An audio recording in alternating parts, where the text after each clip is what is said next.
ನಿಮ್ಮ ಬಳಿ 1 ಕೋಟಿ ಇದ್ದರೆ 2 ಕೋಟಿ ಮಾಡೋಕೆ ಎಷ್ಟು ಸುಲಭ ಗೊತ್ತಾ? 2 ಕೋಟಿ ಮಾಡೋಕೆ ಎಷ್ಟು ವರ್ಷ ಆಗುತ್ತೆ ಗೊತ್ತಾ?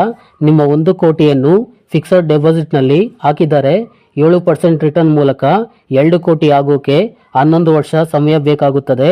ಅದೇ 1 ಕೋಟಿಯನ್ನು ಗೋಲ್ಡ್ನಲ್ಲಿ ಇನ್ವೆಸ್ಟ್ ಮಾಡಿದರೆ 9% ರಿಟರ್ನ್ ಮೂಲಕ 2 ಕೋಟಿ ಆಗೋಕೆ 9 ವರ್ಷ ಬೇಕಾಗುತ್ತದೆ. ಅದೇ 1 ಕೋಟಿಯನ್ನು ರಿಯಲ್ ಎಸ್ಟೇಟ್ನಲ್ಲಿ ಭೂಮಿಯನ್ನು ಖರೀದಿ ಮಾಡಿದರೆ 10% ರಿಟರ್ನ್ ಮೂಲಕ 8 ವರ್ಷ ಬೇಕಾಗುತ್ತದೆ.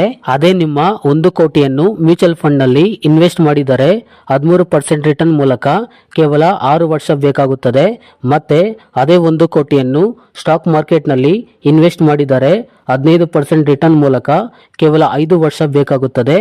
ನಿಮ್ಮ ಹತ್ತಿರ 1 ಕೋಟಿ ಹಣ ಇದ್ದರೆ ಸುಮ್ಮನೆ ಬ್ಯಾಂಕಿನಲ್ಲಿ ಇಡದೆ ಇವುಗಳ ಬಗ್ಗೆ ತಿಳಿದುಕೊಂಡು ಯಾವುದರಲ್ಲಿ ಹಾಕಿದರೆ ಒಳ್ಳೆಯದು ಅಂತ ಯೋಚನೆ ಮಾಡಿ ಇನ್ವೆಸ್ಟ್ ಮಾಡಿ.